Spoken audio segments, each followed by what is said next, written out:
Nauna si Ramil sa paglalakad, habang nakasunod naman ang tatlo.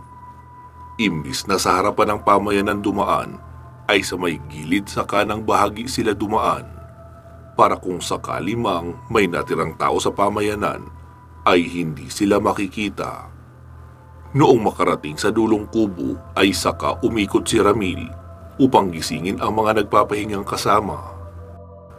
Noong mabuksan niya ang pinto ay laking kulat niya noong makitang wala nang ni isa sa mga kasama niya ang naroon. Mga bag na lang ang naiwan. Lagot na! Wika pa ni Ramil. Ha? Bakit, Ramil? Tanong naman ni Ray. Sir, wala na sila rito. Siguradong dinala na sila sa talon. Doon gaganapin ang selebrasyon nila.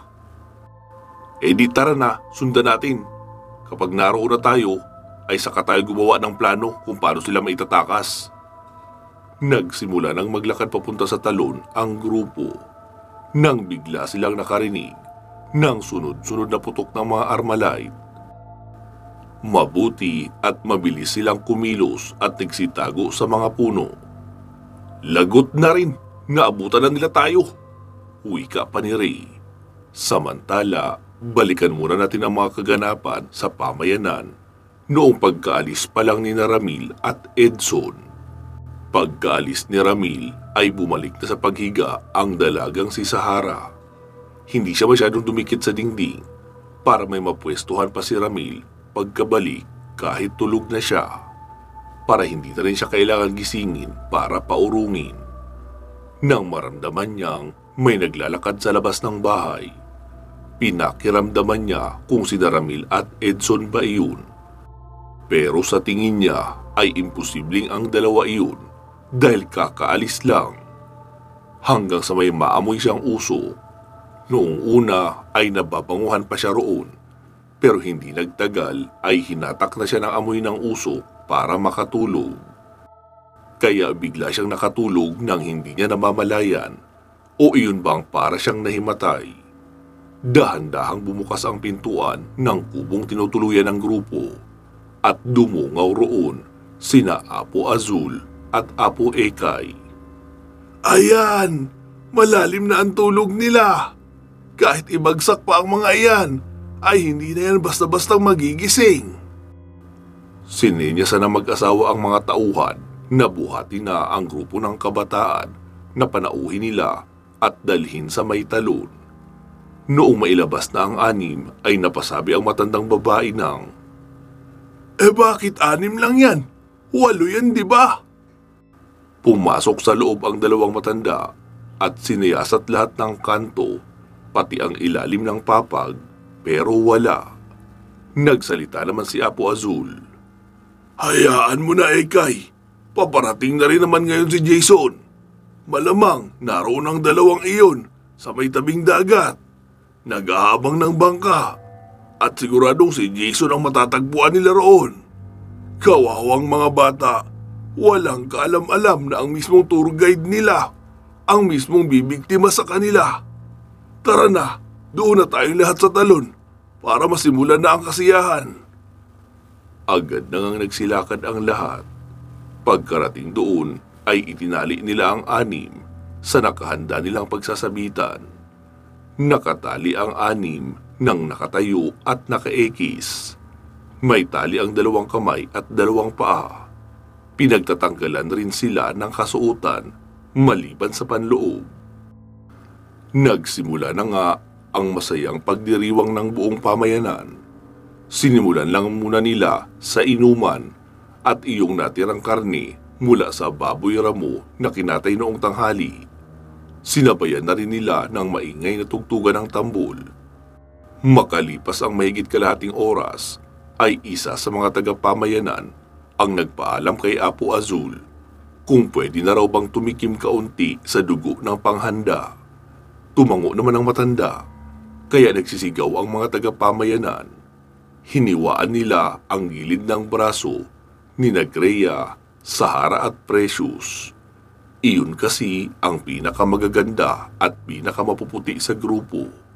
Halos lahat ng lalaking aswang ay doon nagsahod ng kanilang dalang baso nayari sa baon ng nyug. Ang mga kababaihan naman ay doon humiwa kay Johnson. Walang humiwa kay Fidel at kay Reg dahil parang hindi nila trip ang itsura ng mga ito hanggang sa magising si Greya. "Ha? Anong nangyayari? Bakit yun ito ginagawa sa amin?" Tanong pa ni Greya habang nagsisigaw na at umiiyak sa sakit noong kanyang sugat. Lahat din ng mga kalalakihan ay humihima sa katawan nilang tatlo. Ilang saglit pa ay nagising na rin ang iba, kaya hindi sila magkanda-ugaga sa pagsigaw ng tulong. Maging si Johnson na malaking tao ay tila isang baka na umaatungal ng sigaw at iyak dahil nasasaktan daw ito. Tawang-tawa naman ang mag-asawang sina Apo Azul at Apo Ekay sa nakikitang kasiyahang ginagawa ng kanilang nasasakupan, hanggang sa hindi na nakatiis pa si Apo Azul sa ingay ni Johnson. Sinabi noon sa asawa, "Mahal kong Ekay, patahimikin mo ang lalaking yan. Masyadong masakit sa tenga ang boses ng pag-atungal niya." Tumayo ang matandang babae at lumapit kay Johnson. Tinitigan noon ang mata ni Johnson. Sabi naman ng lalaki, "Ayoko na! Parang awa niyo na! Pauwi niyo na ako! Ayoko na rito!" Ngumiti lang ang matanda, kasabay ng unti-unting pagpula ng mga mata. "Huwag kang mag-alala! Makakaalis ka na rito!" Wika pa noon, sabay talon sa gilid ng leeg ni Johnson at sinagpang iyon ng buong puwersa habang nakayakap ng mahigpit sa katawan. Walang nagawa si Johnson dahil mahigpit ang pagkakatali sa kanya. Todo rin ang yakap sa kanya ng matanda at walang humpay ang pagsipsip ng dugo. Iyong mga tumutulo sa gilid ng balat ay sinasalo din ng baso ng mga babaeng aswang. Tawa naman ng tawa si Apong Azul at natutuwa sa ginagawa ng kanyang asawa. Ang mga kababaihan naman, pati na si Fidel, ay wala na ring humpay sa pag-iyak dahil sa nakikitang nangyayari kay Johnson. Makalipas ang ilang minuto ay bumitaw na si Apo Ekay. Lupaypay na rin ang katawan ni Johnson.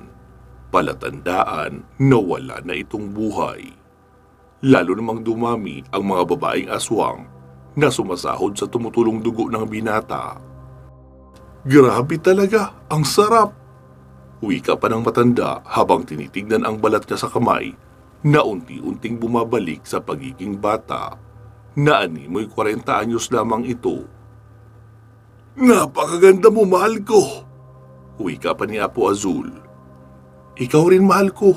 Babalik na rin ang kabataan mo mamaya kapag nakainom ka na ng dugo ng isa sa mga panauhi natin." Habang nag-uusap ang mag-asawang pinuno ng mga aswang, ay bigla silang nakarinig ng sunod-sunod na putok ng mga baril. Nagkatinginan ang mag-asawa habang iniisip kung saan iyon ang galing. Imposible naman kung iyong magpinsan na panauhin nila ang may dala noong baril.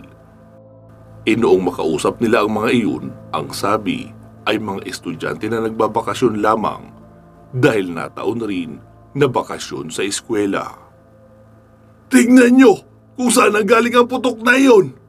Gusto ko dalhin nyo rito ang mga nakatakas na magpinsan. Kung may makita kayong ibang tao, ay paslangin nyo na at kainin." Wika pa ni Apo Azul. Dahil sa narinig ay tila natuwa naman ang mga tauhan. Kasi kung magkataong marami ang dumayo sa isla nila, malaya silang kainin ang mahuhuli nila. Hindi kagaya noong grupo ng kabataan, kung ano lang ang itira sa kanila ng kanilang mga pinuno, ay iyon lang ang pwede nilang kainin. Halos magkakasabay na dumaluhong lahat ng mga aswang paibaba sa pamayanan. Tanging ang mag-asawang pinuno lang ang natirang nakaupo sa may bahagi ng talon. Unti-unti namang nangihina ang mga dalaga dahil sa patuloy na pagtulo ng kanilang dugo mula sa hiwa sa kanilang braso. Hindi rin naman iyon nasasayang dahil may plangganang yari sa kahoy na nakasahod sa ibaba para doon mapatulo ang dugo. Sa bahagi naman nila Ray ay nagsalita si Ramil. Sir, dito tayo dumaan sa kanan. Dito sa kaliwa manggagaling ang mga bababang aswang mula sa itaas. Sige, tara. Wika pa ni Ray at dahan-dahan na silang sumunod sa daan na tinatahak ni Ramil. Ilang saglit pa ay nagkasagupaan na ang mga armadong lalaki at mga aswang. Kahit mga aswang na ang mga sumugod, ay nagugulat pa rin sila dahil matataas na kalibre ng baril ang gamit ng mga bandido. Napupuruhan at nawawasak ang ulo ng mga aswang kapag tinatamaan. Ang ilan pa sa mga bandido ay shotgun ang gamit. Masasabing pangdigmaan talaga ang karga nilang armas at talagang magagaling sa pakikipaglaban sa bundok kahit pa nga mga aswang ang kaharap. Dahil dating mga sundalo lahat ng iyon nakasama ni Joaquin. Bali 5 sila ni Joaquin ang nasa grupo niya, tapos may dala silang 10 hired mercenaries na mga ex-military. Kaya 15 katao silang lahat. Tila nataranta ang mga aswang at umatras ang iba. Nagulat sila na may ganoong kakayahan ang mga taong inaatake nila. Ilan sa mga aswang na umatake at tumalon ng mataas ay basag na ang ulo pagkarating sa ibaba. Tila mga uhaw sa gera ang mersenaryong dala ni Joaquin. Walang takot na sumugod sa mga aswang ang mga bandidong iyon. Tila naalarma naman si Apo Azul noong mapansing tila may takot ang boses ng mga pagsigaw ng mga tauhan niya. May mga sumisigaw tapos masusundan ng putok at matatahimik na. Mahal kong Ekay, dito ka lang. Hindi maganda itong nararamdaman ko. Mukhang napasok ng mga bandido ang lugar natin. Mabilis na nagpalit ng anyo ang matandang lalaki. Umangil iyon ng malakas, sabay talon din ng mataas at sumugod na paibaba. Pagkakita ng mga tauhan na papasugod na ang kanilang pinuno, ay nabuhayan na rin sila ng loob at magkakasabay nang sumugod sa mga kalaban. Doon na sila nakapaslang ng mga bandido. 3 hanggang 5 aswang ang magkakasabay na sumusugod sa isang bandido. Kaya talagang hindi magkanda-ugaga ang mga bandido sa pagpapaputok at pagsalag sa mga nakakalapit sa kanila ng mga aswang. Makalipas ang kalahating oras ng labanan, ay nasa 5 bandido na lang ang natitira. At sa mga kasama ni Joaquin ay 2 na lang. Panay ang abang nila sa mga papasugod na mga aswang habang patuloy na umaakyat sa gawing kaliwa na papunta sa itaas ng talon kung saan naman naroon nakatali ang mga bihag. Sa bahagi naman ni Ray, nakarating na sila sa may talon. Mula roon ay nakikita nila ang mga bihag na nakatali ng nakapadipa. Napasabi na lang si Ramil ng, Diyos ko, anong ginawa nila sa mga kasama ko? Nakita niyang nakalaylay na ang katawan ni Johnson na halatang wala ng buhay. Agad siyang kinabahan at tinitigan ng mabuti si Sahara kung buhay pa ba ito. Lalo at nakayuko lang ito habang makikitang may pulang likido na gumuguhit sa braso paibaba ng katawan.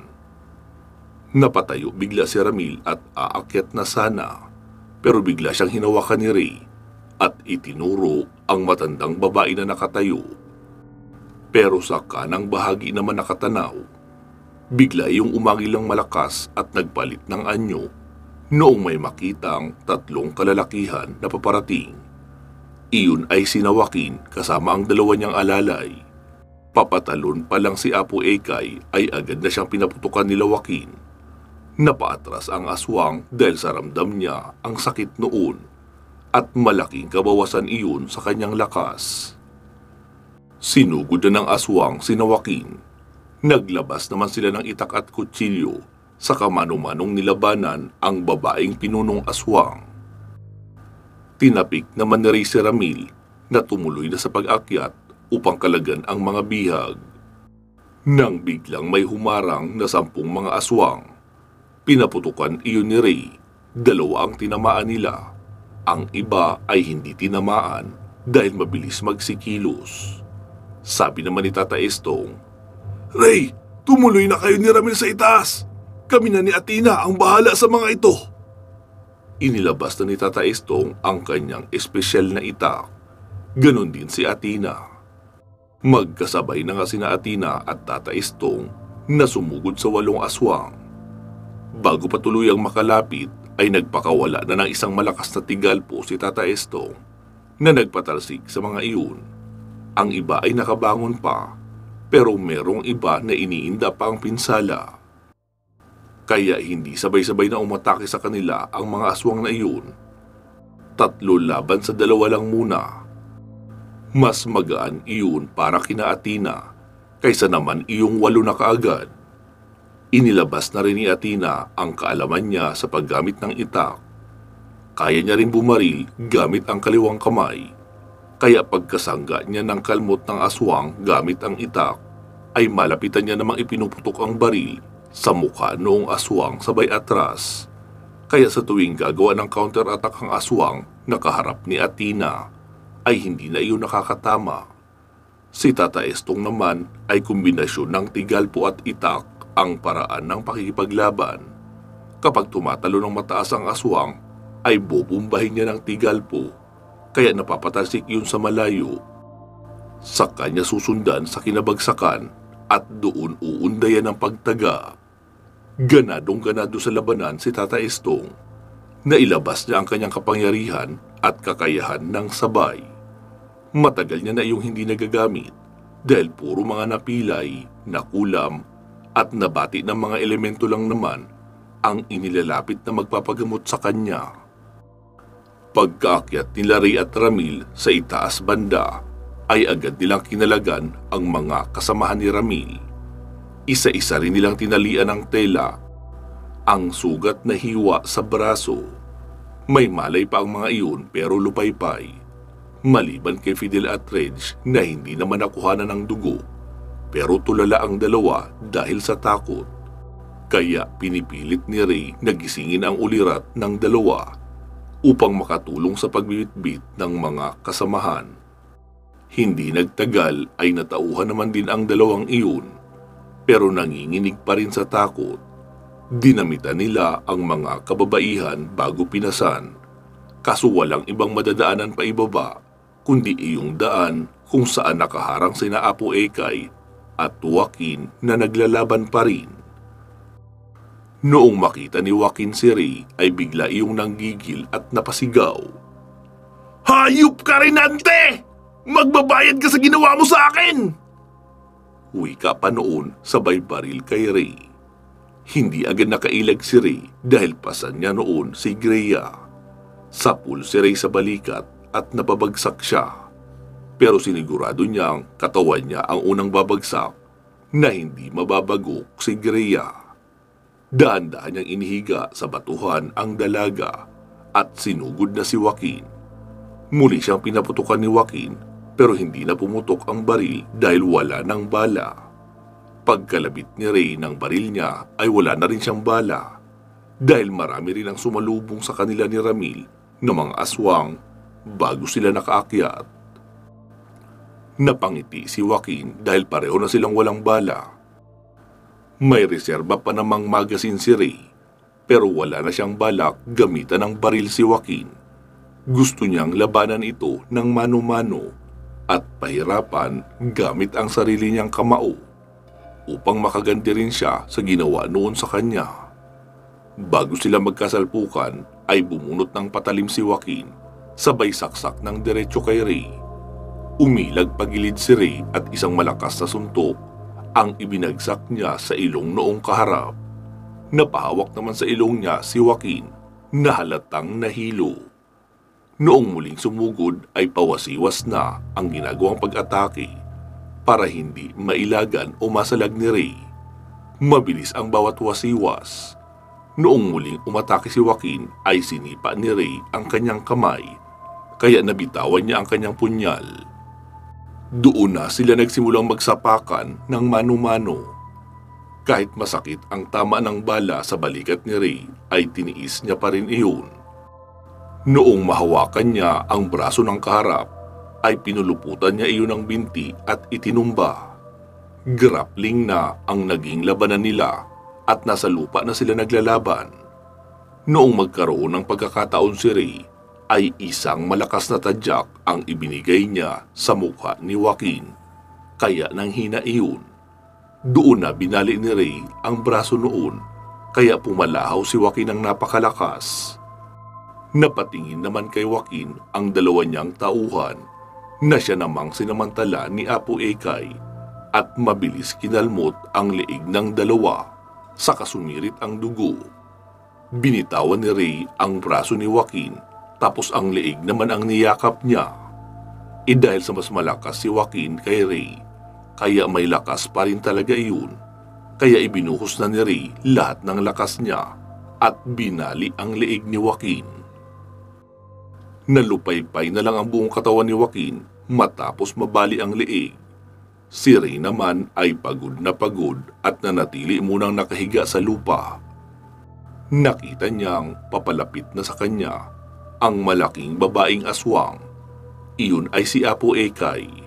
Akmang isasaksak na ang pinatulis na kamay niya papunta kay Ray, ay bigla na lang may malakas na puwersa na tumama sa kanya. Napaatras iyon at pilit tumatayo ng tuwid. Muli pang inulit ni Tata Estong ang pagbato ng tigalpo habang mas tinataasan pa ang kargang puder. Nakapayuko na ang matandang babae at dinudugo na ang ilong pati na ang mata. "Matibay ka pala ha! Eto subukan mo!" Wika pa ni Tata Estong, sabay ikinumpas na ang dalawang kamay paturo doon kay Apo Ekay. Dahil sa lakas ng pwersa noon, ay sumabog ang ulo ng babaeng aswang. "Tara, kailangan nyo na makalis dito!" Wika pa ni Tata Estong. Nagpatuloy na sa paglalakad si Ramil na dala si Sahara. Si Reg at Fidel naman ay dala si Precious. Pinagtulungan naman ni na Athena at Tata Estong si Greya dahil hindi na kayang magbuhat pa ni Ray. Noong makarating sila sa ibaba ay nakita nilang naglalaban pa rin ang mga mersenaryong bandido at iyong malaking aswang. Iyon ay si Apo Azul. Hindi rin nagpapadaig ang tatlong mersenaryo kahit pahalatang may mga sugat na rin ang mga ito. Organisado sila kung kumilos at nagtutulungan, kaya hindi rin sila mapuruhan ni Apo Azul. Nagpatuloy sa paglalakad si Ray papunta sa tabing dagat, pero doon sa gawing kanan kung saan nila sinabi kay Edson na mag-abang. Naabutan nila si Edson na nakatihaya sa buhanginan. Agad ibinaba ni Ramil si Sahara at tinakbo ang pinsan. Agad niya iyong niyakap. "Tol, anong nangyari?" Wika niya pa na umiiyak. Akala niya kasi ay patay na iyon nang bigla iyong magsalita. "Tol, huwag mo ako yakapin ng mahigpit. Napipiga ang sugat ko." Dali-daling pinahid ni Ramil ang luha niya at tinignan ang pinsan. "Akala ko, tol, patay ka na eh." "Masamang damo, tol. Mahirap mamatay, di ba? Tol, nanalo ako. 2 sila laban sa akin. Pareho pa silang mga aswang. Punya lang ang gamit ko." Wika pa ni Edson. Pagkatingin ni Ramil sa unahan, nakahiwalay ang ulo ng 2 aswang sa kanilang katawan. Isa-isa nang isinakay nila Tata Estong ang mga kabataan sa bangka na dala ni Jason. Noong maisakay na ang lahat ay sinabi ni Ray, "Ramil, kaya mo naman yung paandarin, di ba, papunta sa mainland? Kayo na bahala kung magre-report kayo sa mga pulis o hindi. Pero kung sakaling mag-report man kayo, huwag nyo nang idawit ang pangalan namin. Sabihin nyo na lang may dumating na isang albularyo na siyang tumulong sa inyo para makaalis sa lugar na ito." "Papaano kayo, sir?" tanong pa ni Ramil. "Hindi pa tapos ang trabaho namin dito.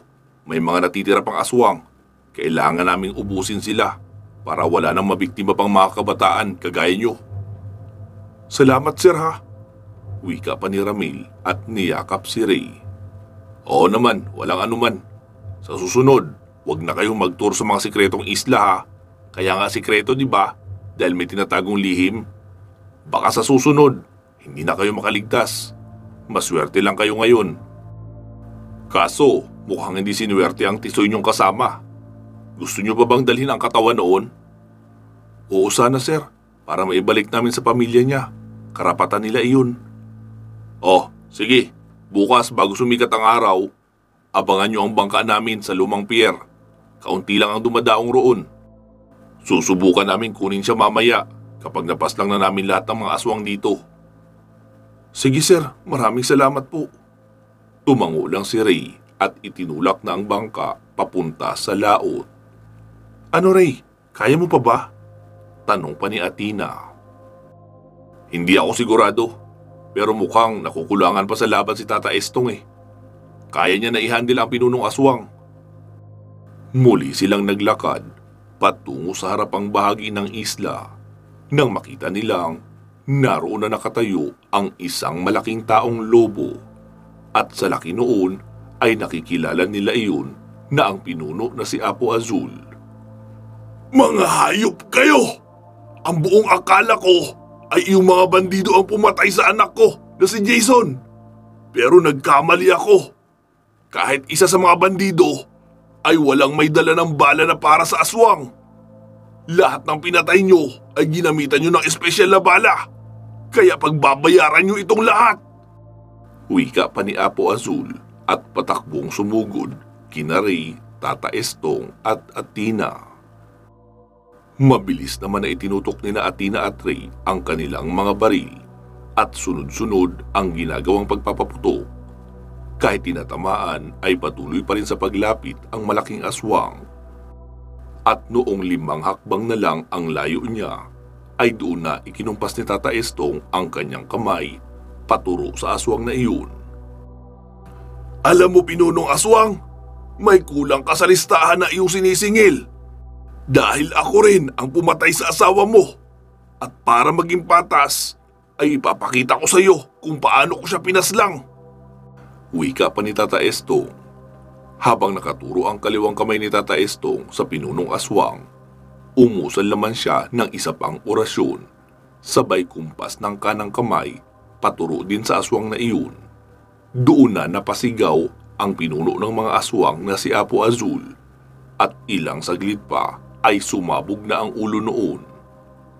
Pinakiramdaman ni Tata Estong ang paligid pero wala na siyang maramdamang presensya ng mga aswang. Muli silang bumalik sa talon. Dinala nila iyong nakita nilang tolda na iniwanan nila Ramil. Doon nila ibinalot ang wala ng buhay na katawan ni Johnson. Tinipon din nila ang mga bangkay, maging aswang man o bandido.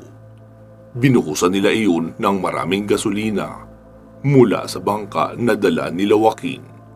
Noong malinis na ang lahat ay ipinaanod nila sa dagat ang bangka nila Joaquin habang nagliliyab na rin iyon. Pasado 4:00 ng madaling araw noong bumiyahe sila papabalik sa mainland. Balik kabilang bayan iyon, hindi doon sa rest house na tinutuluyan nila Ray. Naabutan nilang nakaupo lang sa tabi ng pier sina Ramil, Edson at Fidel. Nasa ospital daw kasi ang mga kasama nilang babae. Pinakabitan nila ng dextrose dahil masyadong mahina. Gawa ng marami ang dugo na nawala sa kanila. Nagpasalamat si Ramil kina Ray. Hindi lang sa pagliligtas sa kanila, pati na rin sa pagkuha ng katawan ni Johnson. Muli nang bumiyahe sila Ray papabalik doon sa lokasyon ng resort. Itinali lang nila ang bangka sa tapat lang din ng bahay noong may-ari. Sigurado namang makikita nila iyon kapag sumikat na ang araw. Ilang araw pang nanatili si Ray, Athena at Tata Estong sa lugar na iyon. Pinapakiramdaman pa nila ang magiging balita sa lugar. Mabilis kumalat ang balita pero bulong-bulungan lang na may lumipol sa pinakamalaking tribo ng mga aswang sa lugar nila. Ang ilan naman sa mga aswang na nakatira doon sa resort ay nagsilayas na rin sa takot na bigla na lang silang tumumba, lalo at walang nakakaalam kung sino ang dumayo na pumatay ng maraming aswang. Makalipas ang 2 linggo ay muli nang bumalik ng Maynila sina Ray at Athena. Idinaan din muna nila si Tata Estong sa Kalamba, doon sa lugar ng pamangkin nito. Sobra-sobra naman ang pasasalamat nila sa matanda, dahil kung hindi sa tulong nito ay hindi sila magtatagumpay na malipol ang isang isla ng mga aswang. Pagkarating sa Maynila ay balik na sa serbisyo si Ray bilang pulis. Na-promote na rin siya at tumanggap ng award. Habang lumilipas ang mga araw ay tila nagiging boring na kay Ray ang trabahong pagiging pulis, na mga normal na kaso lang ang hawak. Kaya naisipan niyang i-review ang mga old case na hindi nasusolve. Doon niya napagtanto na kaya hindi nasusolve dahil may kinalaman iyon sa kababalaghan. Kaya nagkaroon siya ng bagong plano. Habang nanunungkulan siya bilang isang pulis ay muli niyang iimbestigahan ang mga previous cases para mabigyan hustisya ang mga biktima. Pakiramdam niya rin ay may kulang sa buhay niya. Hindi na siya sanay na hindi niya nakikita si Athena. Alam niya sa sarili niya na nahuhulog na siya sa dalaga, pero natatakot siyang magtapat ng nararamdaman dahil baka magsisimula pa lang siyang magsalita ay barahin na siya nito. Lalo at balik normal na ang buhay nila. Isang araw, pasado 5:00, nakakaramdam na ng gutom si Ray. Pwede na rin naman siya mag-out. Masakit na rin ang mata niya sa maghapong pagbabasa ng mga case file nang tawagin siya ng isang pulis na kasamahan. "Sir, may naghahanap sa'yo doon, no? Napakagandang chicks." "Ano yun, sir? Inisahan mo, no? Tapos hinahanap ka na ngayon para panagutan yung nabuo nyo." "Sira ulo ka, Perer. Grabe ka kung magdiorya sa akin, ha." Kakamot-kamot na lang ng ulo niya ang baguhang pulis. Pagkalabas na rin ng opisina ay nagulat siya noong makitang si Athena iyon. Naka-formal dress at naka-heels ng mataas. "Uy, Athena, ikaw pala. Ano atin?" Busy ka ba, Ray? Parang gusto ko kasing kumain eh. Kaso, nakakaboard naman kumain mag-isa. Wala naman akong ibang makasama sa kondo." "So balak mo akong dalhin sa kondo mo? Akala ko ba kakain?" "Oo, mag-take out na lang tayo ng pagkain." Hindi na muna kumibo si Ray at tumitig sa mata ni Athena. "Talaga bang naghahanap ka lang na makakasamang kumain? Kaya mo ako sinundo rito?" Sumagot naman ang dalaga. "Bakit? Ano bang gusto mong marinig?" Masungit na wika pa nito. "Sa tingin ko kasi, namimiss mo ako. Kaya mo ako sinundo." Di sige, namimiss na kita, kaya kita sinundo. Ano, ayos na?" Napangiti na lang si Ray at agad inakbayan ang dalaga. "Tara na nga, bago pa magbago ang isip mo. Namimiss rin kasi kita eh. Nahihiya lang ako. Baka sabihin mo, wala kang oras." Nakasimangot naman na sumagot ang magandang dalaga. "Hayop na to. Ikaw ang lalaki? Naghintay ka pa na ako ang maunang magsundo sa'yo?" "Sorry na." Wika pa ni Ray habang mas lalong hinihigpitan ang akbay sa magandang dalaga. Makalipas ang 3 buwan ay naging magkasintahan na nga sina Reynante at Athena. At pagkalipas ng 1 taon ay nagpakasal na rin sila. Hindi pa rin tumigil si Ray sa pag-iimbestiga sa mga kasong sa tingin niya may kinalaman sa mga aswang. At kapag kailangan niya na mapagtatanungan ay dinadalaw niya si Tata Estong sa bahay nito sa Bulacan o kung saan man iyon kasalukuyang naroroon. Wakas, naway inyong nagustuhan ang kwentong handog ko sa inyo, mga katribo. Maraming salamat po sa inyong pakikinig at sana subaybayan nyo rin ang ating mahahabang series kagaya ng Aswang Killer na naroon sa ating side channel na Kwentong Aswang Comics, pati na ang Lihim ng Medalyon na narito naman sa ating main channel na Katotohanan at Misteryo. Mag-iingat po kayo palagi at hanggang sa muli.